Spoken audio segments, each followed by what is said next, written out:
అండి నమస్తే అందరికి వెల్కమ్ టు మన ఛానల్ ఏమి జయశ్రీ. ఆస్ట్రేలియా అంటేనే బీచ్లు పార్కులు ఉన్నవి. ఈ రోజు ఇంకో పార్క్ చూడడానికి తీసుకొచ్చింది, గ్యాప్ పార్క్ అంటే. ఇది కూడా సముద్రం ఒడ్డునే ఉంది. అందరం వచ్చేసినాము. ఇంకా అదంతా ఎట్లెట్లుందో చూపిస్తా, చూడండి, నాతో పాటు రండి చూద్దాం. ఇవాళ మీకు ఆస్ట్రేలియాలో పార్కులు ఎట్లెట్లుంటాయి, పార్కులు అంటే పార్కులు కాదు, ఇక్కడ ప్రతి దానికి రిలేటెడ్ సముద్రం ఉంటుందండి. సముద్రం ఒడ్డున బీచ్ల పక్కనే పార్కులు అవి ఉంటాయి. ఆ బీచ్లన్నీ ఎట్లెట్లుంటాయో చూపిస్తా. రకరకాల బీచ్లు తిరిగినాం ఈరోజు, 2-3 రకాల బీచ్లు. అవన్నీ ఎట్లెట్లుంటాయో చూపిస్తా మీకు. పొద్దున్నే ఇంటి నుంచి బయలుదేరి అక్కడ బ్రేక్ఫాస్ట్ అవి చేసుకొని వచ్చినామండి. అయితే మాకు దారి ఇది మొత్తం టన్నెలే అండి. ఎన్ని కిలోమీటర్ల దూరం ఉందో అర్థం కాలేదు. అది ఎగ్జిట్ ఎక్కడనో కనుక్కోలేక దాంట్లోనే 1 గంట సేపు తిరిగినాం అట్లనే కార్ వేసుకొని. అసలు ఒక దిక్కు పోవాలనుకుంటే ఇంకో వైపుకి వెళ్ళిపోయినాం. మళ్ళీ ఆ టన్నెల్లో నుంచి బయటికి వచ్చిన తర్వాత మళ్ళీ దారి కనుక్కొని మళ్ళీ వేరే టన్నెల్లోకి వెళ్ళి బయటకు వచ్చి మళ్ళీ లోపలికి వెళ్ళి అనవసరంగా 1 గంట సేపు తిరగడం ఎక్కువైపోయిందండి.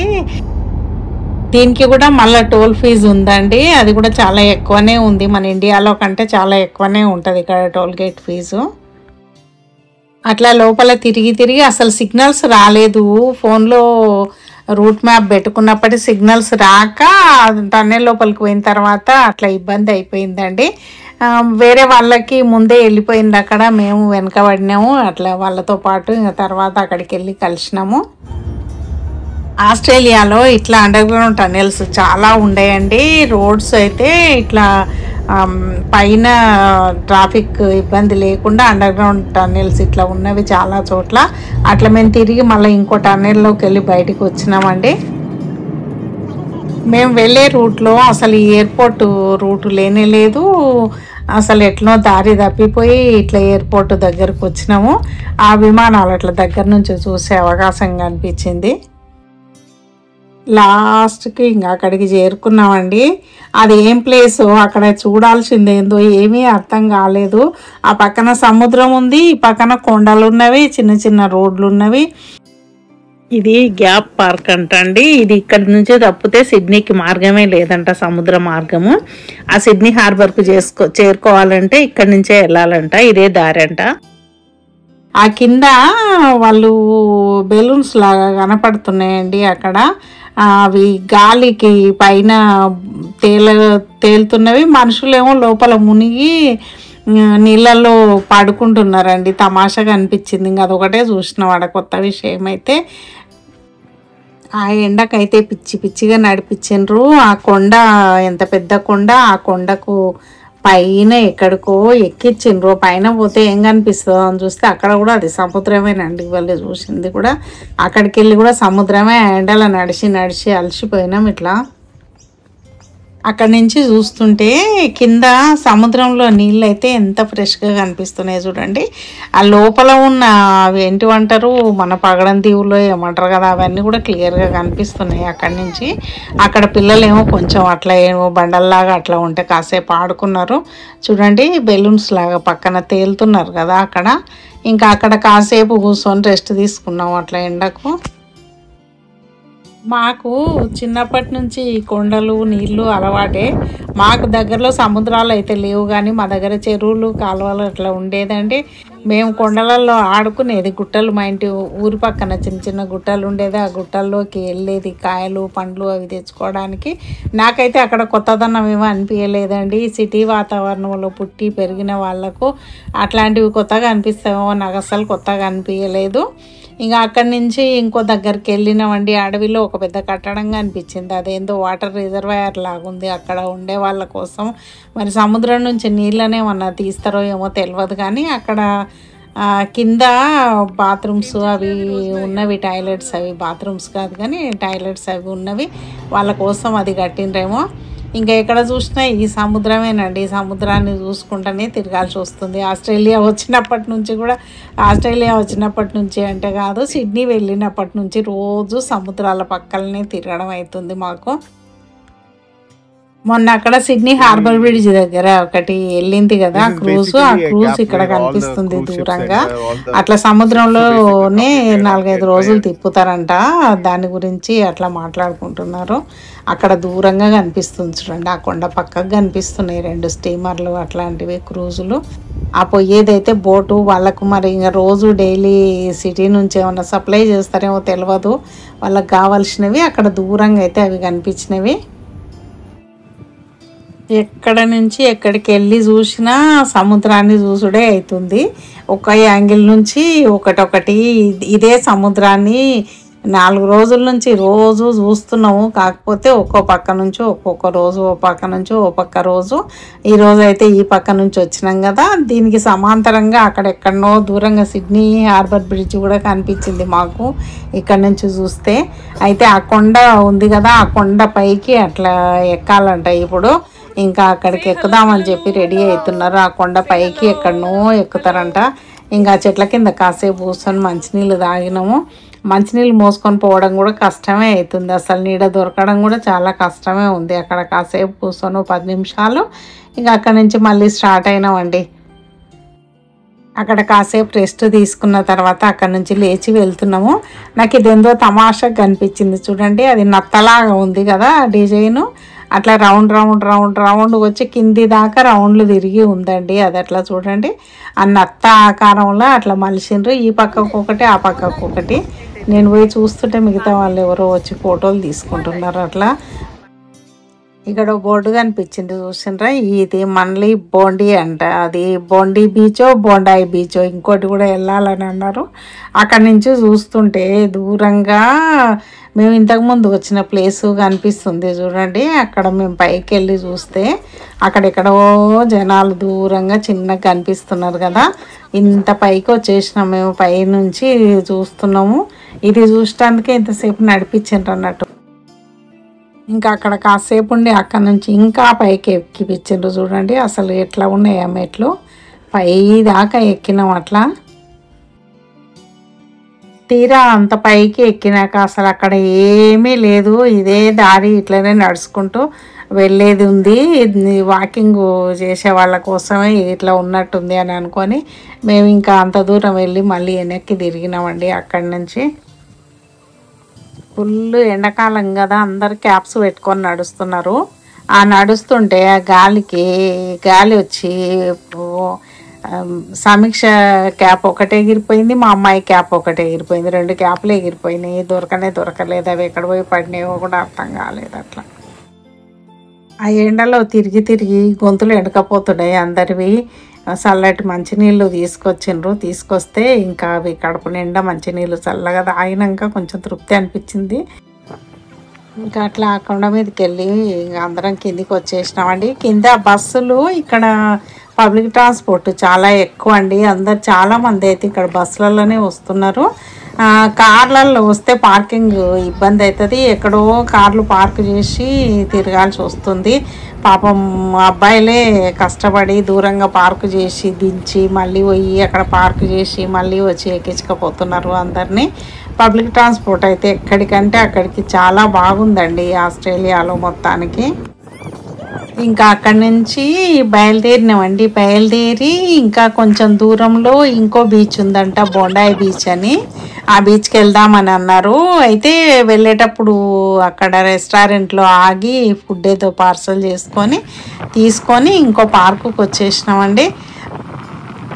అక్కడ పార్క్లో కూర్చొని ఇంకా తిని ఇంకా కొద్దిసేపు వెళ్ళి జనాలను చూసి వచ్చినాము. చాలామంది ఆ బీచ్లో ఆడి వచ్చి ఆ ఎండలో ఒళ్ళు కాపుకుంటున్నారండి. చాలా చోట్ల అట్లా బెడ్షీట్లు వరుసుకొని పడుకొని పుస్తకాలు చదువుకుంటూ అట్లా రిలాక్స్ అవుతున్నారు. చూసిరా బీచ్లో ఎట్లా ఉన్నారో జనాలు. ఈ బీచ్ అంట చాలా ఫేమస్ బీచ్ అంట సిడ్నీలో. ఎందుకంటే ఇక్కడ అలలు పెద్దగా రావు, ఫ్లాట్గా ఉంటుంది, ఎక్కువ లోతు ఉండదంట అనేసి ఇక్కడ డేంజరస్ లేదు అని అన్నట్టు, ఎలాంటి డేంజర్ ఉండదు అని ఇక్కడ చాలామంది ప్రిఫర్ చేస్తారంట. అట్లా ఇక్కడంతా మళ్ళీ వీళ్ళు వాటర్లో ఆడుతుంటే మళ్ళీ వీళ్ళకు కాపలాగా అక్కడ గజయితగాళ్ళు వాళ్ళు ఉంటారు కదా, వాళ్ళైతే ఒకటి అట్లా వాచ్ చేస్తూనే ఉందన్నట్టు వీళ్ళని. ఆ పక్క నుంచి ఈ పక్కన ఈ బిల్డింగ్ చూసింటే అది ఒక పెద్ద హోటల్ అండి. హోటల్ బిల్డింగు చాలా పెద్దగా ఉంది. అక్కడ ఫుడ్ అది సర్వ్ చేస్తున్నారు చాలామంది. అక్కడ చూసిండ్రా దూరంగా అసలు జనాలందరూ అసలు ఒంటి మీద ఒక్కరికి కూడా పెట్టడంత గుడ్డ లేదండి. ఇంకా దగ్గర నుంచి అయితే నేను వీడియో తీయలేదు, దూరం నుంచి ఇట్లా కవర్ చేసిన కొంచెం చిన్నగా. అదంతా తీస్తే నాకే చూడడానికి మంచిగా అనిపించలేదని చెప్పేసి ఇక్కడి నుంచే కొంచెం చిన్న వీడియో తీసిన నేను. మా అమ్మాయిలు అట్లా కాసేపు తిరిగి వస్తాం అట్లా అని వెళ్ళిండ్రు లోపలికి. మా పిల్లలు కూడా అక్కడే కాసేపు ఇసుకలా కాసేపు ఆడుకున్నారు. ఇక నేనైతే అక్కడే ఉన్నా, లోపలికైతే వెళ్ళలేదు. అక్కడే కాసేపు కూర్చున్న పైననే. చూస్తున్నారు కదా అండి ఎట్లా ఉన్నారో జనాలు. కనిపించిండ్రా ఒకరిద్దరైనా కనిపించిండ్రా. ఇంకా లోపలికి అయితే వెళ్ళలేదండి, లోపలికి వెళ్ళి చూపెట్టలేదు. ఇంకా అట్లా ఉన్నారు. అట్లా ఉండేటోళ్ళని ఇంకా వీడియో ఏమని చూపిస్తాం అనిపించింది నాకు. అందుకే ఇంకా లోపలికి వెళ్ళి వీడియో తీయలేదండి. అసలు అసహ్యంగా ఉంటుంది కదా చూపిస్తే ఇట్లా మన ఛానల్లో అని. ఇంకా అక్కడి నుంచి వచ్చేసినామండి. ఇంకా బీచ్ నుంచి వచ్చేసి సిటీలోకి వచ్చేస్తున్నామండి. ఈ సిటీలోకి వచ్చేటప్పుడు ఆ హార్బర్ బ్రిడ్జ్ ఉంది కదా, సిడ్నీ హార్బర్ బ్రిడ్జ్ అనేది, ఆ బ్రిడ్జ్ మీదకి వెళ్ళి రోడ్లో వస్తున్నామండి. ఒకసారి కొత్త అనుభవం అనిపించింది. ఆ ఫీలింగే మంచిగా అనిపించింది. ఆ బ్రిడ్జ్ మీదకి వెళ్ళి కార్ పోతుంటే బ్రిడ్జ్ అయితే కనిపిస్తలేదు, కానీ మళ్ళీ తిరిగి వచ్చేటప్పుడు మళ్ళీ ఇదే బ్రిడ్జ్ మీదకి వెళ్ళి వచ్చినామండి. కార్తో పాటు పక్కనే ట్రైన్ కూడా పోయిందండి. ఇవి ఇక్కడ ఆస్ట్రేలియాలో ఫేమస్ అండి టర్కీ కోళ్ళు అంట. ఇవి న్యూ ఇయర్ రోజు అయితే తప్పకుండా టర్కీని వండుకొని తింటారంట అండి ఇక్కడ చాలామంది అన్నారు. తర్వాత అక్కడి నుంచి ఇంకో బీచ్కి వచ్చినామండి. ఇది ఒక్క బీచ్. ఇక్కడైతే ఇంకా జనాలు ఇంకా బాగా ఎక్కడికక్కడ టెంట్లు వేసుకున్నారు, మ్యూజిక్ పెట్టుకొని అట్లా సౌండ్ సిస్టమ్స్ అట్లా పెట్టుకొని ఎక్కడికక్కడ ఎంజాయ్ చేస్తున్నారండి. ఫుడ్లని అదని ఇదని చాలా. ఇది కూడా ఒక బీచే. ఇక్కడ కూడా సముద్రమే ఉందండి. ఇంకా ఇక్కడ అందరు జనాలు చూసినా ఇట్లా ఆడేటోళ్ళు ఆడుతున్నారు, టెంట్లు వేసుకొని ఎక్కడోళ్ళు అక్కడ ఎంజాయ్ చేస్తున్నారు మొత్తానికి. అక్కడ నేను వీడియో తీస్తుంటే అమ్మాయి వచ్చి పిలిచింది, రండి ఆంటీ వీడియో తీసుకుందరు రండి, మీరు కూడా డ్యాన్స్ చేతురండి అని పిలిచింది. ఇక నేను అక్కడ నిలబడి కాసేపు చూసి వచ్చిన. అట్లా సాయంత్రం అయిపోయింది. ఇంకా అంతా సర్దుకుంటున్నారు, మొత్తం సర్దుకొని అంతా ప్యాక్ చేసుకుంటున్నారు. ఇంకా డ్యాన్స్ అయిపోయి కూడా వాళ్ళతో పాటు వెళ్ళి అని మా పిల్లలంటే నేను అట్లా నవ్వుకుంటున్నా. తర్వాత అక్కడి నుంచి ఆ బీచ్ చూడడానికి వెళ్ళినాం. ఇక్కడ ఫిష్లు పడుతున్నారండి చాలామంది. ఆ బ్రిడ్జ్ మీదకి వెళ్ళట్ల లోపలికి వెళ్తే ఆ చివరన అంతా ఫిష్లు పడుతున్నారు. మొత్తం గాలాలు వేసి చుట్టూ అక్కడ జనాలే ఉండరు, గాలాలు వేసుకుంటా. ఇక్కడ గాలాలు వేసి ఫిష్లు ఎవరు కూడా పట్టడానికి వీల్లేదంట అండి. దానికి కూడా పర్మిషన్ కావాలంట. పర్మిషన్ ఉన్న వాళ్ళే అట్లా గాలాలు వేసి ఫిష్లు పట్టుకోవచ్చు అంట ఎక్కడంటే అక్కడ. ఎదురుగా బ్రిడ్జ్ ఉంది కదా, ఆ బ్రిడ్జ్ మీద ఆ చివరి దాకా వెళ్ళినాము. ఆ చివరి దాకా వెళ్ళిన తర్వాత అక్కడ సైడ్కు ఒకటి ఉంది, ఆ ముందుకు ఒకటి ఉంది. అందరూ రొయ్యలు ఆ ఫుడ్ తెచ్చుకున్నారు గాలాలకు తగిలియడానికి. అట్లా తెచ్చుకొని ఇంకా అక్కడ అన్నీ పెట్టుకొని కూర్చున్నారు. చూడండి ఎంతమంది ఉన్నారు అక్కడ. ఒక ఫిష్ వచ్చిన ఇక్కడ వీళ్ళంతా ఫిష్లు ఇట్లా బిజీగా పడుతున్నారు. ఆ పక్కనేమో చిన్న పడవలో వచ్చి వాళ్ళేమో నీళ్ళతో ఆడుకుంటున్నారు. అట్లా కాసేపు ఇంకా అట్లా తిరిగేసి ఇంకా మేము కూడా సర్దుకొని వచ్చేసినామండి. పిల్లలు కాసేపు అక్కడ బీచ్లో ఆడుకున్నారు. ఇంకా అక్కడి నుంచి వెనక్కి వచ్చేసినాం మేము. చూసిండ్రు కదండి హార్బర్ బ్రిడ్జ్ దగ్గరికి మళ్ళీ వచ్చినాము. ఇప్పుడైతే క్లియర్గా ముందు నుంచి కనిపిస్తుంది కదా బ్రిడ్జ్ పై నుంచి వెళ్తుంటే ఇట్లా కారు. చూసిన ప్రపంచ ప్రసిద్ధిగాంచిన హార్బర్ సిడ్నీ బ్రిడ్జ్ మీద కార్లో ప్రయాణం చేసినాం అనేది లైఫ్లో ఒక్కసారి ఇక మళ్ళీ ఇక్కడికి మళ్ళీ వస్తామో రాదో నాకు తెలియదు. ఇదైతే బాగా గుర్తుంటుంది. ఈ వీడియో ఎవరు చూసినా చూడకపోయినా కానీ నాది నేను ఎప్పటికైనా చూసుకోవడానికైనా అనుభవంలోకి వస్తుందని చెప్పేసి ఇట్లా అంత వీడియో తీసి పెట్టుకుంటున్నా అండి. ఇది ఒక సరికొత్త అనుభవం మాకైతే. చూసిండ్రు కదా బ్రిడ్జ్ మీదకి వెళ్ళి వస్తుంటే. సిడ్నీలో రోడ్లు చూసిండ్రా. ఇక్కడ ఈ రోడ్ అయితే నాకు దుర్గం చెరువు మీద అవి ఉండే కదా అట్లా అనిపించింది నాకు. సేమ్ అదే మోడల్ అనిపించింది. అక్కడ ఎట్లా ఫీలింగ్ వస్తుందో నాకు ఇక్కడ కూడా అట్లానే అనిపించిందండి. దుర్గం చెరువు ఇవాళ రేపు మన హైదరాబాద్కు ఒక సింబల్ అయింది కదా దుర్గం చెరువు బ్రిడ్జ్ మీద ఇట్లా లైట్లు అవి రాత్రిపూట. ఇది మరి రాత్రిపూట ఎట్లుంటుందో తెలియదు కానీ ఇది డే టైంలో అండి. డే టైం అంటే సాయంత్రం అయిపోయింది, 7 అయిందో 7:30 అయిందో ఇట్లా దీని మీదకి వెళ్ళి వస్తున్నాం అండి. సేమ్ దుర్గం చెరువు లాగానే ఉంది కదా, నాకైతే అట్లా అనిపించింది. మీకు ఎట్లా అనిపించిందో చెప్పండి. ఇంకా భోజనాలు చేసి ఇంటికి వచ్చేసినామండి. ఈ వీడియో మీకు నచ్చినట్టయితే లైక్ చేయండి, షేర్ చేయండి, సబ్స్క్రైబ్ చేయండి. Thank you for watching.